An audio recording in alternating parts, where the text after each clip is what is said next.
If you've ever felt stuck or trapped in an endless cycle of anxiety or depression, then this video is for you.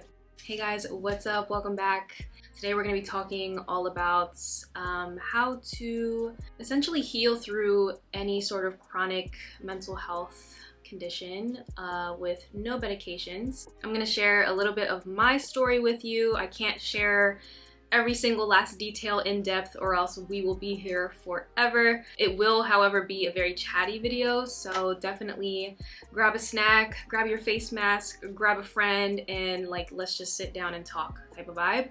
I'm also gonna give you pretty much all of the tools that I used that really helped me through the process of becoming aware of my chronic mental health issues, as well as the things that I do today still consistently to ensure that my mental, emotional, physical, psychological, spiritual health are all on point. These tools that I'm going to share with you are the things that honestly helped me completely transform and improve all of that for me. I would not be here, I would not be showing up as the person I'm showing up as today if I had not gone through that experience.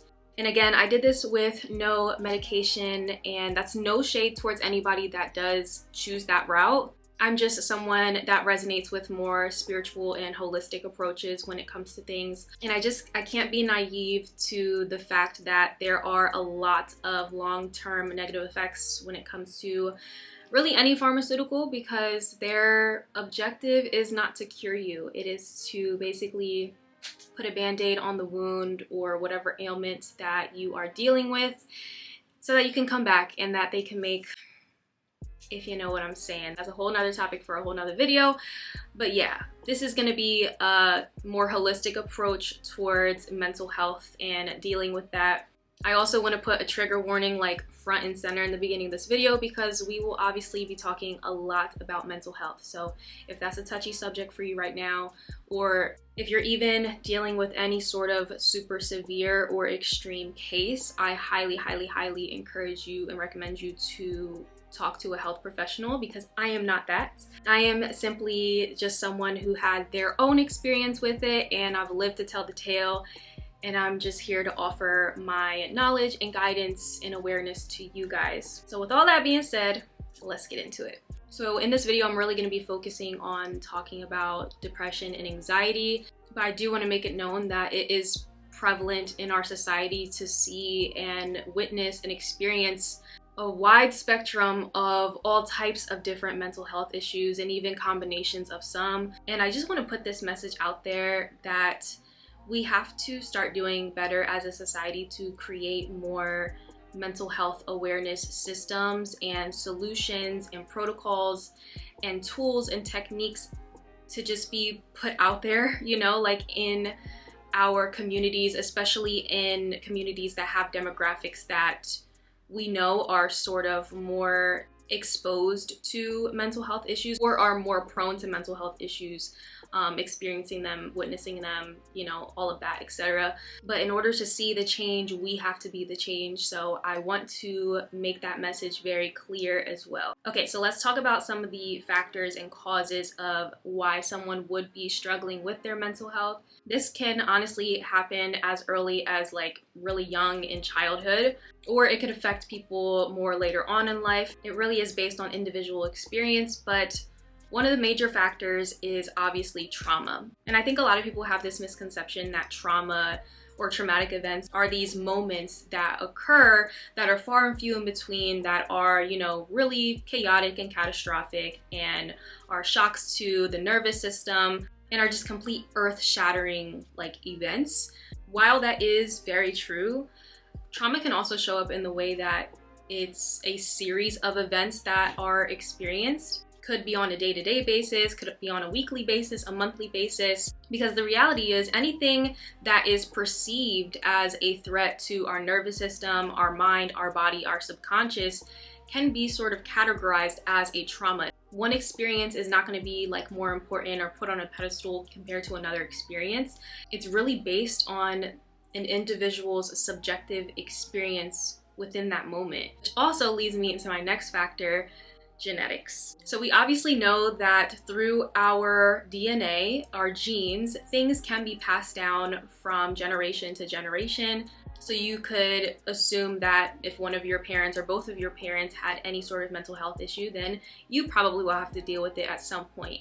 That can very much be the case. However, there have been a lot of new discoveries and recent scientific studies going into the topic of epigenetics, which is actually one of my favorite topics recently, which is basically proving that your genes, your DNA, or any given set of genes and DNA in your body can either activate or not be activated depending on the environment that you're in. If there are environmental stressors or triggers externally from you, then yeah, maybe you might develop those mental health issues. However, if you minimize those environmental stressors or eliminate certain things from your life that trigger you, then the genes and the DNA that you have encoded for a certain mental health issue may never even activate, which is pretty remarkable because this goes for really any ailment. And to kind of circle back to what I was saying earlier, a lot of this, in my opinion, is based on the individual's perception of the event.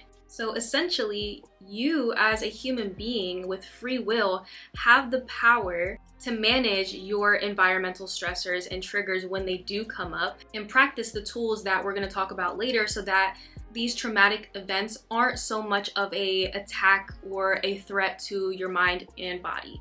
I also want to add another major factor that I found in my own experience to really strongly influence my mental health, and I've seen it in other people as well, and we honestly see it all the time, and that is other medications and pharmaceuticals. You already see on like commercials, there's literally a like mile-long list of the side effects that go along with certain medications, and a lot of them say like depressing thoughts, unaliving thoughts, anxiety, shortness of breath, racing heartbeat, like all of these things. And in my personal experience, a major factor for me was the hormonal birth control pill. I was prescribed hormonal birth control when I was a teenager, and I was on it for almost 10 years. And let me tell you, if I could go back and talk to my teenage self again, that was one of the first things I would tell her not to do, is take hormonal birth control. And again, I'm not telling you what to do with your body or what's right, what's wrong. That is for you to choose. But in my experience, I didn't have the awareness and knowledge at the time to realize how much damage this pharmaceutical was gonna do to my body, to my mind in the long run. If you think about it, you are literally pumping your body full of a false synthetic hormone, and your body forgets how to produce that naturally, essentially, especially if you take it for a long period of time. And it is literally made to eliminate your ability to create life. Like, really take that in for a second. On an energetic level, it's literally eliminating your ability to birth life, to be creative, to give the power of vitality to things. Like, and it completely sucks the life out of you. Honestly, if I just had to put it in a few words, that is how I would describe it. And when you're prescribed it at such a young age and then going into adulthood with it, you don't realize that within your personal development, it's taking such a toll on your mood and your mental, because your hormones control a lot of different processes in the body. Again, I didn't have this knowledge and awareness, obviously, when I was a teenager, and I really think this should be talked about more, but your hormones do so much in your body. They are involved in so many different systems and programs that are running in our body all day, every day, without even our awareness of it. And by putting that foreign pharmaceutical in your body, it really can create a lot of disharmony. And honestly, I could go on and on about this, but I'll just cut it right there. But yes, please start just having conscious conversations with our young girls about holistic remedies and other options and other solutions. I don't think that hormonal birth control should be the first line of defense when it comes to various issues and problems that come up. So just putting that out there. But also in my personal story and my personal experience, again, I'm not going to go like super in depth, like this isn't going to be like a full detailed story and events and things like that, because this video would be so long. I obviously was on this medication, which strongly affected my mental health for almost 10 years. So this was a very, very long journey. A lot of internal battles were fought, and it took me years to even become aware and realize where the imbalances were and what was in disharmony. So I'm just gonna keep it very vague and very short, just for the sake of simplicity. Trust me when I say, if you are someone who is dealing with anxiety, who is dealing with depression, and you're even maybe a high achiever or you're high functioning, I see you, I hear you. Like that was very much my experience with it. And I'll also give you insight to like how those things manifested in my life. So yeah, with my family history, I had a few family members that definitely struggled with their mental health and still do. And they were even on medications and still are. And to be honest, it was never really disclosed to me. I really didn't discover it until like a lot later in my adulthood, which was a blessing and a curse in itself, because I know why this was obviously not something that was like put on the forefront, because, you know, my family didn't want to project those things onto me, which I really, really appreciate, because I do witness that in other people and other family dynamics where adult figures project their mental health ailments onto their children when they're still trying to form their identity and their self-awareness and their place in the world and perceive the world and their personality. And I think that does so much damage. So I really appreciate that it wasn't projected onto me. So it was a blessing in that way, but a curse in the way that, you know, it was sort of hidden behind a veil, and, you know, it was obviously there and it was experienced and it was witnessed, but it was never identified and it was never acknowledged. And I think I maybe would have just appreciated like having those enlightening conversations and even just seeing like how safe spaces are created for someone going through that sort of thing, or how you can support someone in that sort of thing. I definitely would have appreciated that, but of course everything happens for a reason. But I also think that as a society, we need to deprogram the idea that any given mental health issue or ailment means that, you know, something is wrong with you. Like if you're someone who has anxiety, who has depression, OCD, bipolar, PTSD, anything, like I'm here to tell you, nothing is wrong with you. Detach that from your identity. Your mental health condition and what you're dealing with is not who you are. It's not part of your personality, and that's the objective truth. The objective truth is you are simply a human being having an experience. Sure, maybe it's not the most favorable experience, but it's just an experience and it's just a moment in time. And I think it's really powerful when you detach that from your identity, because I think the process of developing tools and techniques to regulate your nervous system and priming your subconscious and cultivating a lifestyle that is more supportive to your mental health being optimized, then, you know, you're able to do that a lot more gracefully, I guess is what I'm trying to say. I hope that makes sense. Throughout that long span of time when I was sort of trying to navigate through my mental health, when I was experiencing my depression and anxiety, and the long periods of time I would go in a depressive state or in my high functioning anxiety, the only thing that I could say maybe borderline I attached to my identity and ego was the idea that I was like a moody person.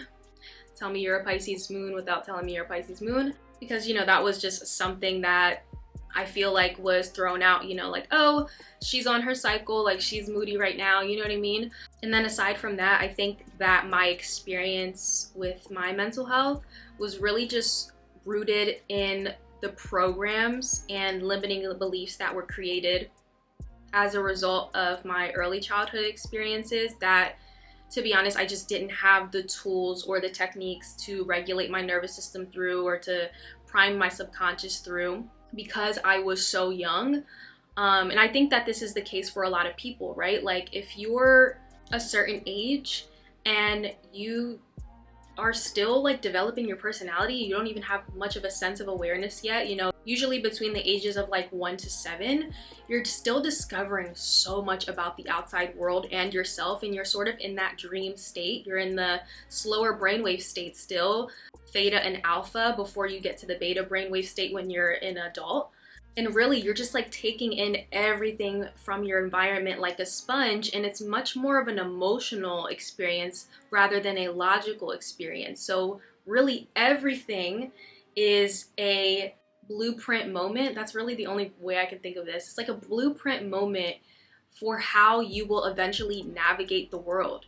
And it's all based on you and how you perceive these moments and these occurrences and these happenings. So in any given moment, if you don't have the tools to practice self-awareness and observing certain moments and acknowledging your experience to things rather than taking it on as your identity or as truth in your being, it will just get buried so deep down inside of the foundation of your subconscious mind of who you are and how you're going to navigate the world eventually for a really long time. Especially when certain traumas are not always apparent, or maybe are not even remembered. They're literally hidden and buried so deep within you that you like later on just have to pull it out somehow through shadow work or through therapy. And if you're not actively doing that, you can honestly live with it for a really long time and not even be aware of how much it's affecting your life choices, your behavior, your day-to-day thoughts and emotions, and your overall life experience. So without going into my trauma, I'll just talk about the effect rather than the cause. But how it manifested for me was basically, I just felt like I had this emotional, mental, psychological like heaviness and darkness on me looking back now that, again, I wasn't really able to see through at the moment. But looking back now, I can see how and this is how I explain it to my friends when I talk about this, like I just had this veil of melancholy that just like laid as just this blanket over my life basically, and I just didn't even realize it. Like I just wasn't myself for so long. And I would have, I guess, phases or periods of time and moments in my life where like it was more depression prominent, and then moments that were more anxiety prominent. I would say when I was really, really young, like in my early childhood, I would have like excessive worrying, racing thoughts, restlessness. For a long time, I couldn't even sleep in my bed by myself, especially when I was like young. And also like slight panic attacks too because of the excessive worrying. Sometimes I would get like the body shakes. And then I would say my depression was more prominent like in my adolescent teenage years and then into adulthood. And that showed up more as like this overall feeling of just like emptiness, a lot of sadness, hopelessness, which I was honestly still working through like up until maybe 6 months ago.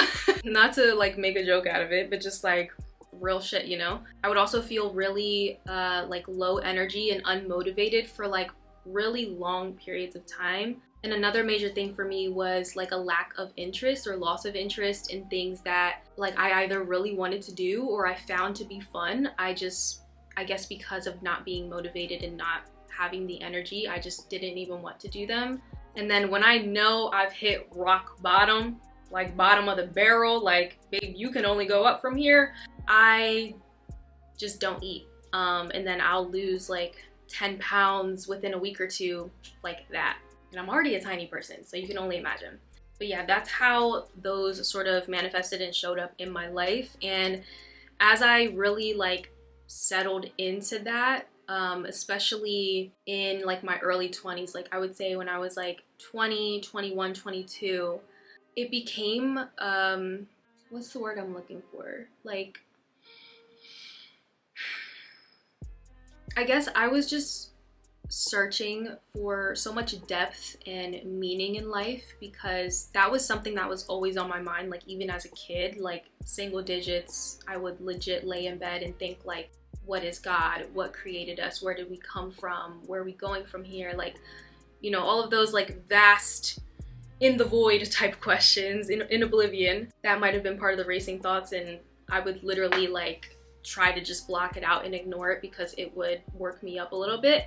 But yeah, I mean, I think that period of time, like around the age between like 19 and 21, 22, even maybe even like 23, 24 for some people.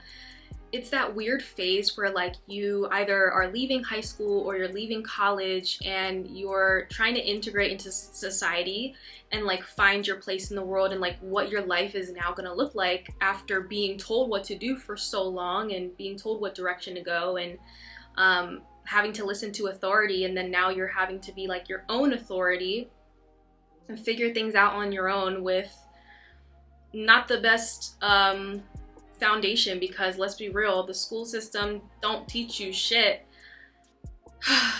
And yeah, you just kind of have to figure out like, what is life? Like, what is life gonna be like? And I definitely went through that, and I really struggled with that because I am just someone who, I feel things very deeply. So when it comes to life, I want to feel life and I want to live life to the absolute fullest, and it just didn't seem to me like in the society that I was brought up in that anybody was really doing that. So the depression really settled in at that point, and I never really fully integrated the idea, or I wouldn't say integrated, maybe I never really fully entertained at that point the idea or the thought of being insanely happy for no reason. And it was something that I definitely desired. It's something that I wanted. I wanted happiness. I wanted to be fulfilled and completely in love with life. Like, I wanted that for me.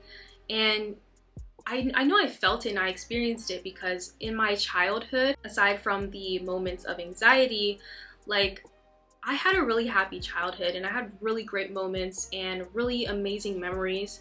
But I guess that sort of shifted in adolescence and teenage years when that sort of just like falls away, and that innocence and that carefreeness is not really as much of a part of your life anymore, and you have to take on more responsibility, and you don't know what to do with that because your nervous system was never built for it, and your subconscious was never primed for it, and you were never given the tools to create a system and a lifestyle that can support that, while also being like content and happy with life and the processes that you're going through and what you're striving towards.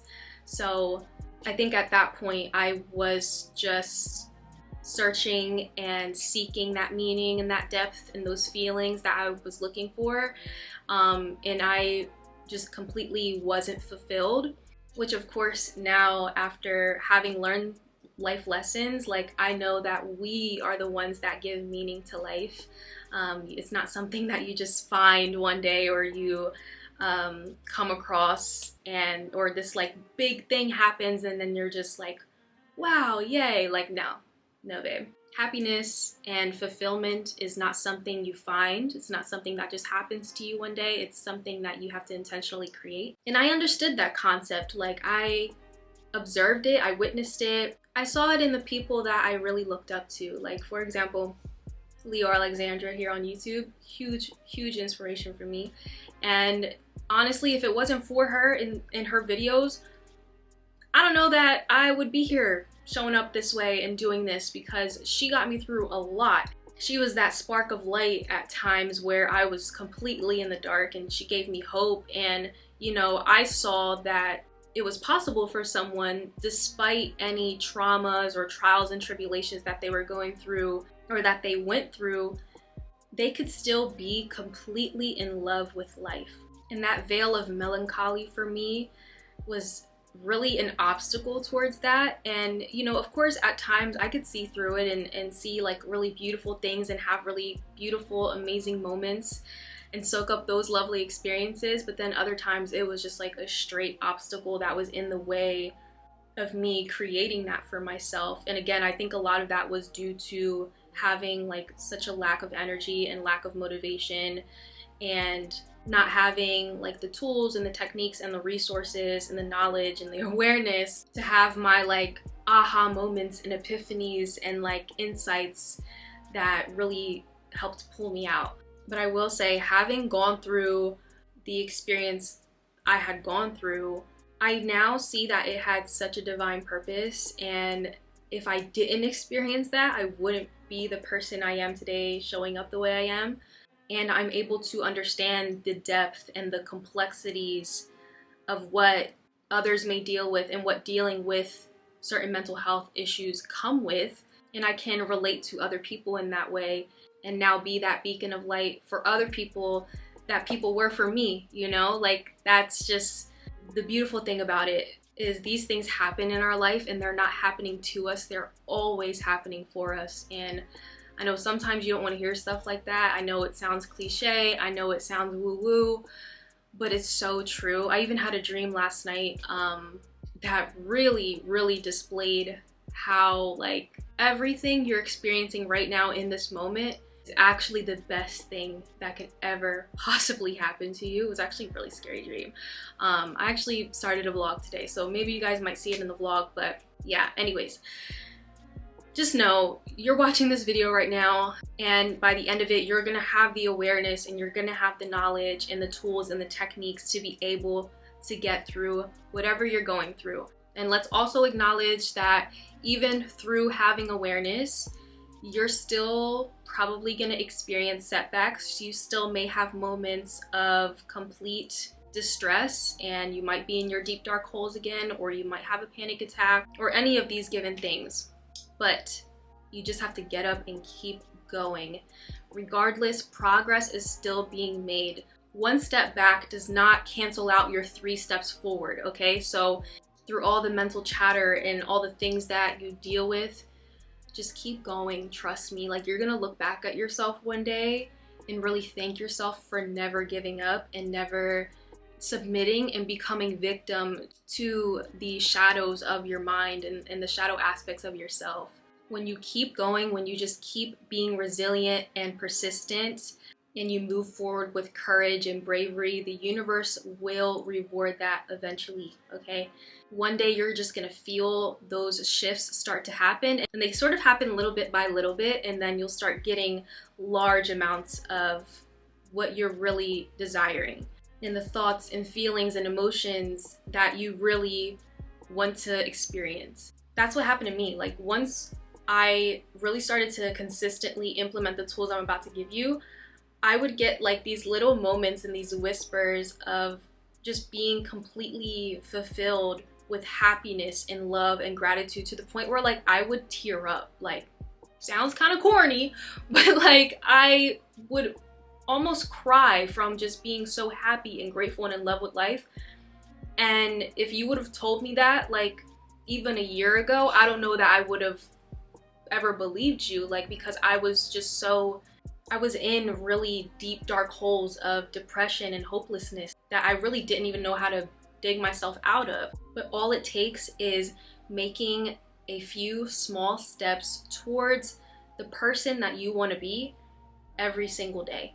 To get here where I am today, with the mental state that I have, the awareness I have, the tools, the insights, the lifestyle, it took a long time of being behind that veil and completely unaware. And then once I did start becoming aware, it took a lot of internal battles, you know, because being prone to depression and anxiety and hopelessness and burnout was, in a sense, somewhere my ego felt safe because it was predictable for me.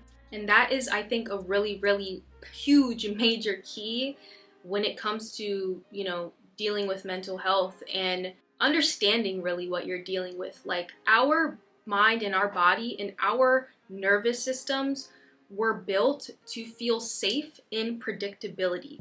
So when you start doing things differently, sometimes the ego perceives that as a threat, and it might manifest as like a self-sabotaging behavior that is linked to anxiety or depression. But the key is to start becoming aware, observing that experience, and then acknowledging it without attaching it to your ego. And doing that repetitively and doing that consistently, so that you're priming your subconscious. So every time it does happen moving forward, you catch yourself and you're like, no. Actually, I see this trigger. I see what's happening right now. I am not this emotion. I am not this thought. I am not this panic attack. I am not staying in bed all day and not eating. I am simply experiencing this as a result of this trigger, or as a result of this thing. And that's also most likely going to stop you from going towards those coping mechanisms or the things you use or do to try and avoid the emotional experience or the thought experience that comes with the self-sabotage and the anxiety and the depression. So instead of going through your old pattern and your old process, lean into it. Become aware, observe, and acknowledge the experience that you're having, because that is where improvement and change is going to occur. And I'm about to share some big truths with you, so buckle up really quick, because I know, sometimes it can be an easier route to just victimize ourselves when it comes to our mental health and say, well, you know what, I am this way because this person did this or this person didn't do this. It's easy for our ego to find fault in others and to blame other people outside of ourselves. But listen, even though you are not at fault for what happened to you to be the cause of these mental health imbalances, you still have to take responsibility for how you manage it. Because the big truth is, and listen, I get it, sometimes we do not want to hear it, but I'm here telling you, like I'm like your sister right now, okay? The big truth is, it's your life. Nobody's living your life for you. You are the experiencer of your life. And if you want to see change and you don't want to be depressed and you don't want to experience anxiety anymore, then you have to change something. And you don't have to make these huge, major, big changes overnight, because that's also not realistic for everybody.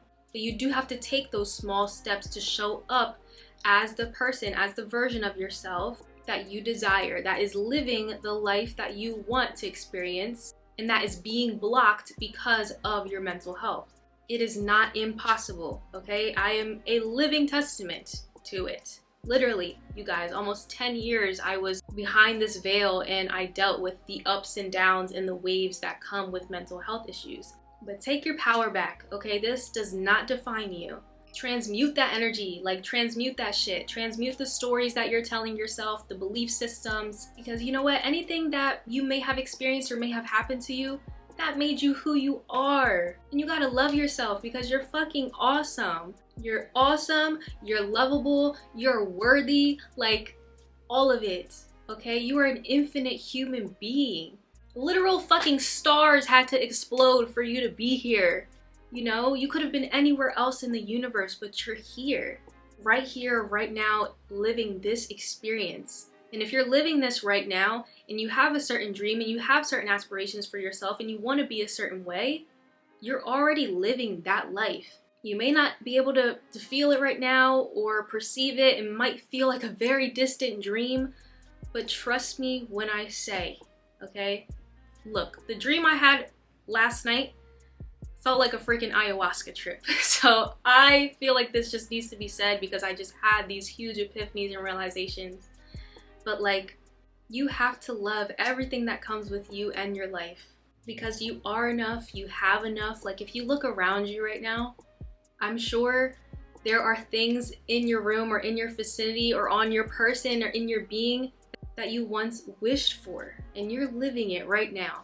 So the happy you, the you that is absolutely in love with life and gets up every single day just so excited, that person exists too. So let me just tell you how to get there, because I'm sure a lot of you are wondering at this point, like, okay, how do I do it? Like, how did you do it? How did you get from saddie to baddie, okay? And I'm gonna tell you. So these are the major tools that I use, especially when I catch myself slipping into a downward spiral again at any given moment. Because listen, I don't experience it chronically anymore. Thankful for that, grateful for that. But I'm still a human being, okay? I'm not perfect. I still have moments where I get anxious and triggered. I still have moments where I get depressed and feel unmotivated and feel hopeless. The difference now is I don't spend such a long period of time in those moments. I don't stay stuck anymore. I don't stay trapped. Now my capacity and my bandwidth to experience challenges is much larger, and I'm able to regulate myself now in those experiences. And come back to this girl right here, which I love. So this is how you do it. Number one, nervous system regulation. Listen. Listen. Come here. Come here. Nervous system regulation. If I would have just learned this sooner. Anyways, nervous system regulation is essentially you managing and regulating the automatic physiological responses that come up when you're triggered so that you can turn on your parasympathetic nervous system, which is the part of your body that is opposite from fight, flight, freeze, or fawn. It's essentially the rest and digest phase. So we want to get out of the triggered quadruple F phase and we want to get into rest and digest. And here are some of my personal favorite ways to do this. Let me move over so I can create a little list for you right here. Ground yourself, go outside, put your bare feet on the earth, sit in the grass, like just enjoy nature, enjoy the outdoors. There is a resonance between our electromagnetic field and the electromagnetic field of Earth. And Earth is like our mother. She's there for us. She's literally there to provide us a home, a safe space to nurture us. And she can do the same thing for you when you are triggered, when you are in a responsive or reactive state. So go outside, even if it's for 30 minutes, and I should probably note that too. I've read somewhere or I've seen somewhere that it takes at least 30 minutes for your system to regulate back to your set point essentially again. So that's just something to kind of like keep in mind anytime you are feeling triggered and you do feel like you need some space to step away and come back to yourself. The next one, which is my favorite way of regulating my nervous system as of late, is creative expression. I've recently taken up adult coloring again because I used to do it like when I was like 20, 21. I just never used it for nervous system regulation, but now I do. And let me tell you, it's doing great things for my inner child. It's making her feel safe. It's making her feel like I'm there for her and she's loved, especially when she wants to crawl in a corner and hide. So get yourself an adult coloring book and some color pencils, some markers. I'll link some down below that I use, and just thank me later. You could even work on a puzzle, do painting, drawing, journaling, any sort of creative expression that you feel like helps you. Extreme heat or cold. These are things that are getting really popular lately when people get into a sauna or they do a cold plunge. It is essentially to help prime your mind and your body to navigate challenges more gracefully, to navigate shocks to the mind and body more gracefully. Because when you're in a bucket of ice cold water or you're in a sauna sweating your tatas off, you have to strengthen your mind. You have to become super present in the moment. You have to breathe through it. And these are all great ways to help prime your mind and body for doing that in everyday life with the inevitable challenges that come with life. You see what I'm saying? So hot or cold. Another one is breath work. Breath work is so healing, it's so transformative, really one of my favorite modalities too. By controlling the inward and outward flow of the breath intentionally, you can really move around stagnant energy in the body, and you can actually really relax your body by lengthening your exhales. Body movement is another one that is really awesome. You can dance, do yoga, go exercise, go for a walk. This is another one to just literally get that excess of energy that you're feeling and transmute it into something else, and to put it into something else essentially. I also really love EFT, emotional freedom tapping, or emotional freedom technique. This really helps me get into my body and see what I'm feeling physiologically, and it really helps me to just rewrite programs and stories in the moment. I really catch myself, and this is also a really healing and transformative practice too. And the last one I'm gonna give y'all is sound therapy or sound healing. I like listening to like certain binaural beats frequencies. I'll put my headphones on and just like completely immerse myself in that. I like playing my sound bowls for this sometimes, using my tuning forks, like just really helps to rebalance the body and bring the energy centers in your body back to a harmonious state. Okay, my next big tip is going to be to take care of your body, your physical body. This vessel of yours does so much for you, so you have to treat it well. You have to do good things for it. You have to nourish it. If it's ever off or feeling imbalanced, your body tries to do so much on the back end to bring itself back to homeostasis so you have energy and vitality. But you know, you have to help it out too. You have to get sufficient sleep. Make sure you're feeding your body with really nourishing foods. Making sure you're drinking enough water. I know, but put the soda down. I know you've been surviving all day off of iced coffee, babe, okay? And although I'm a coffee lover too, we have to hydrate. exercise. There's even different modalities of healing you can do, like acupuncture and aromatherapy, and using different medicinal herbs and like teas and things like that. So many things out there you can do to help the physical body. And like I was saying earlier, like the cold plunges, the extreme heat, those are also beneficial for your body too. Body movement, these obviously all are connected. Also, make sure you're getting sufficient nutrients from your food. Make sure you're getting enough micronutrients, make sure you're eating enough macronutrients. A good way to do this is to make sure your meals are whole meals. Make sure they have a protein, a fat, a carb, and even some fruit, some veggies. For the love of God, eat your vegetables. And if you're not sure if you're getting a sufficient amount of things, or you still feel like something's off or unbalanced, go to the doctor. Like, go get a blood test. That is one of the best things I ever did personally when I was feeling a super extreme lack of energy and feeling super unmotivated. I noticed it was always during the colder months is when I would feel it the most, like when it was the end of fall all the way up until like the beginning of spring, which is like half the year. Really frustrating. So I went to the doctor, I got a blood test, all to discover your girl was deficient in vitamin D. Not that type of vitamin D. Was not deficient in that. I'm sorry. Very inappropriate of me. But yeah, I mean, it all made sense because I am plant-based. I don't eat meat, and in the winter months, I live on the Upper East Coast, so it gets really cold. I'm not outside. I'm not going outside, okay? No. I'm already cold all the time as it is, so it's a no for me. So the solution to that was, boom, start supplementing vitamin D, and let me tell you, the difference I noticed, like the difference that it made, could have been placebo. Who knows? But I felt so much better. Like, I got some of my energy back. I actually felt motivated. I was interested in doing things again, like going out and actually doing things. It was great. It was a lovely time. And I'll link the vitamin D that I still use to this day, especially in the winter months, down below. It's from Symbiotica. Absolutely life-changing. But again, do what's good for you. Get your levels tested first before taking any of my recommendations, because girl, don't be going to your doctor telling you some girl on YouTube told you to take vitamin D, okay? I'm just saying.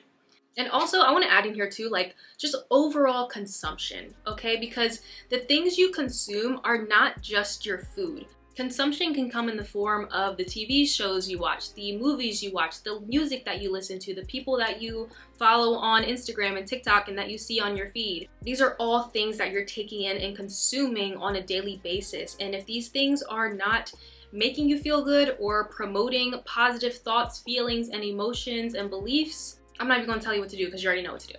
The next one, of course, is probably another cliche, but it's another big truth, okay? Meditation is going to do wonders for you. And I know that it can sometimes be hard for people, it's challenging. You can't just sit there and not think about anything and just breathe, you know, I get it. But there are so many different types of meditations out there. For me, I found that in the beginning of my meditation journey, guided meditations were the most helpful and the easiest for me. I have a bunch of them on my website that I customized and created, and they have like hemi-sync binaural beats in them, so they're really immersive experiences, and I did that intentionally because it helped me focus and it helped me block out all the noise for an extended period of time. But if I was doing like a shorter meditation, maybe 5, 10 to 15 minutes, I would just put some headphones on and again listen to some sort of hertz frequencies to just really immerse myself in the experience as much as possible, and start in smaller increments and then kind of work yourself up. You don't have to meditate for an hour right away. I mean, if you can do it,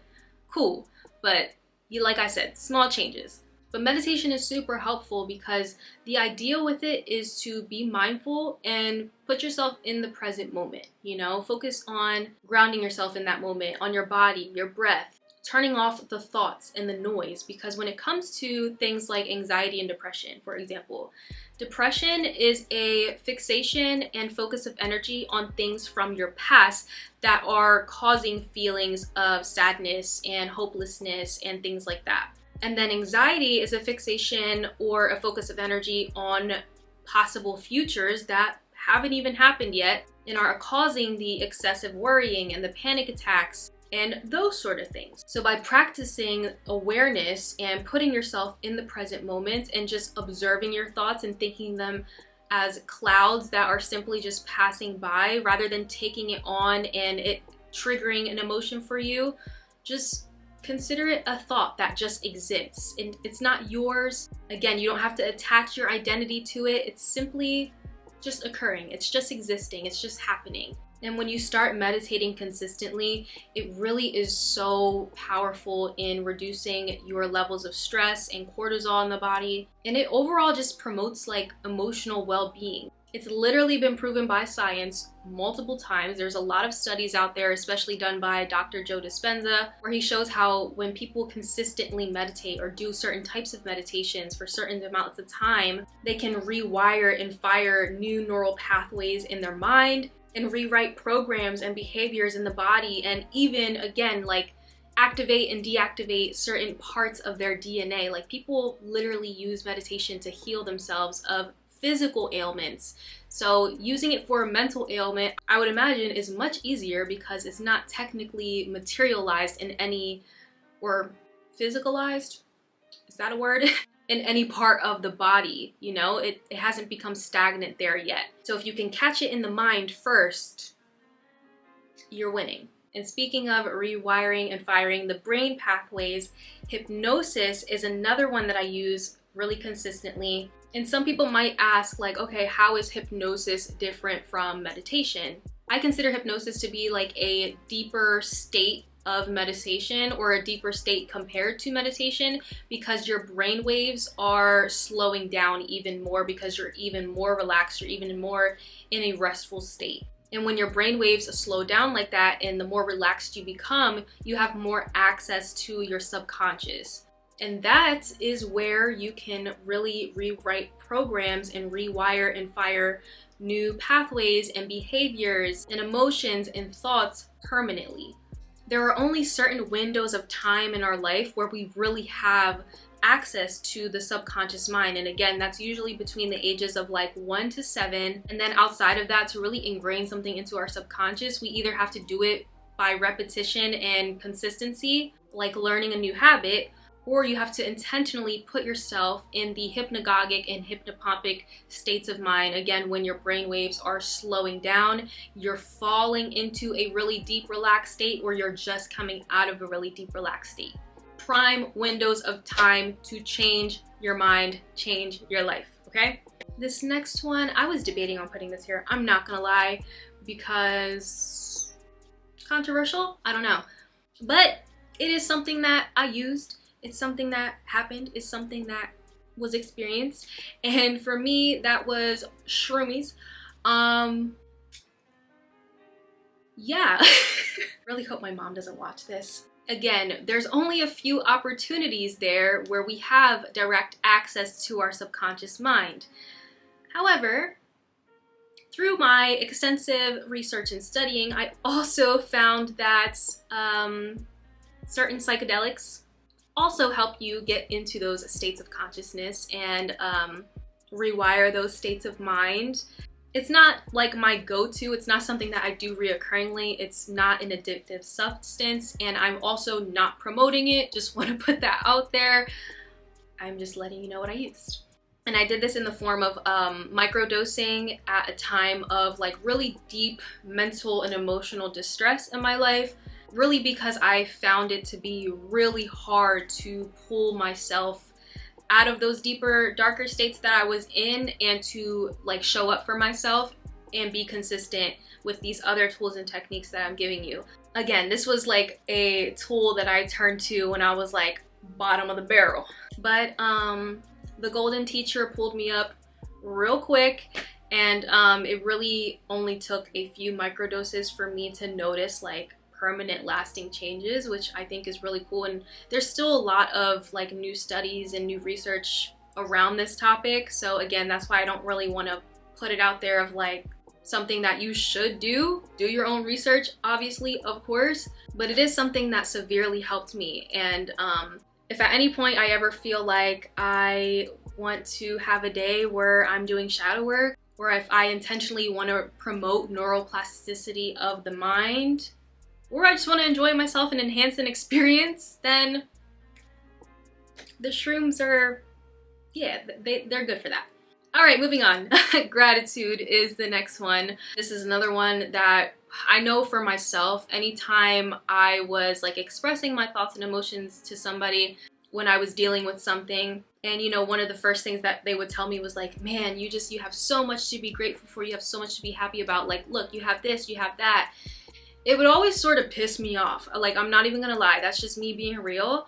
And it was simply because I just didn't feel invalidated in my emotional experience. And you know, by those statements being said to me, it just kind of felt as though I wasn't allowed to have the emotions I was having, which obviously really sucks. Nobody wants to feel that way. But once I set that aside and I really started to become aware and observe the experience and acknowledge what was going on, I was like, you know what? This is actually a truth. Like, straight up, like, they're feeding me a big truth right now, and my ego just doesn't want to hear it. So I started doing it consistently, and I'm talking like every day. I still do it every day. It's the first thing I do when I wake up, and let me tell you, one of the most transformative things in my life. I know it sounds so basic at first, like writing down a few things that you're grateful for every morning, like, could have so much power, but it really, really does.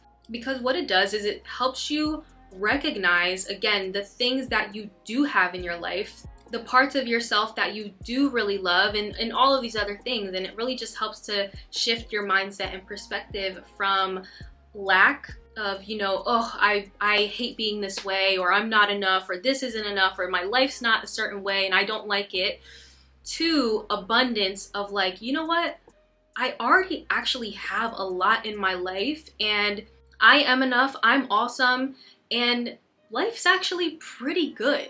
You'd be surprised the amount of things you can really write down. Like, once you get that list going and you put the pen down, let's say after 5 minutes of doing it, you can look at your page and see just how much you have, and there's still more. Like, there's always something to be grateful for. And the great thing about it is it pulls you out of the depression and anxiety because it's putting you in the present moment. It's helping you recognize what is happening right here, right now, instead of focusing on what happened in the past or what potentially could never happen in the future. Instantly elevates your vibe and your vibrational set point, your frequency rises, your baseline rises as a result of doing it every single day and doing it consistently, because you'll notice that every day you get up and you just find more things that you're really gracious about. And you already know where your focus goes, energy flows. So if you're trying to manifest more things to be grateful for in your life, you obviously have to feel grateful and loved and fulfilled and happy in this moment already.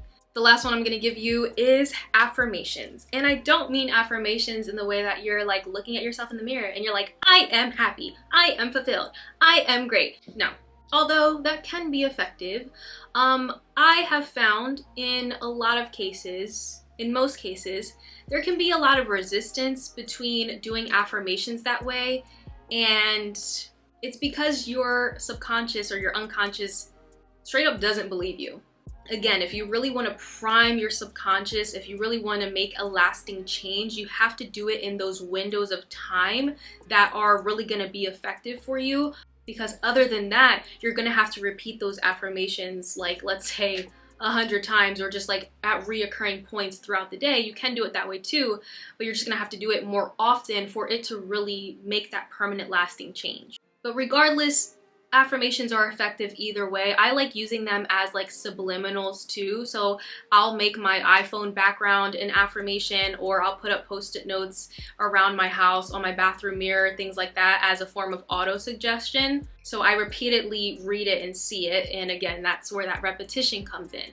I will also say that singing them or listening to them in a song can actually also be really powerful, because music hits certain parts of the brain that other things don't. So my suggestion to you would be to make like a feel-good playlist on whatever music app that you use, and fill up this feel-good playlist with a bunch of affirmations and artists that make really high vibe music. All right, that's all I have for you today. I'm sure there are going to be other tools and techniques out there that I haven't put in this video. So if you have any suggestions, of course, put them down in the comment section below. Talk to us. Let us know what has helped you out in your experience dealing with mental health. And just let us know how you show up for yourself every single day. You guys, it could be like the littlest things. So yeah, I hope that something in this video helps you. I'm sure it was still long, even though I said I didn't want it to be. But I hope that something helps you. I hope that you actually no, scratch that. I know inevitably that you will begin to start having better thoughts, beliefs, emotions on a day-to-day basis, and you will attract better experiences into your life, and you will attract more things to be grateful for and find happy and joyful and loving, and you will absolutely be in love with life because you are already living all your manifestations. You are living the life that you always desired. So take your power back. Also, if you need more resources, I have a bunch of free resources that you guys can always use on my website. They're always there for you, accessible at any time. All right, I gotta go. I love you. Thank you so much for watching this video. Remember, you are the creator of this dream you call life. Peace.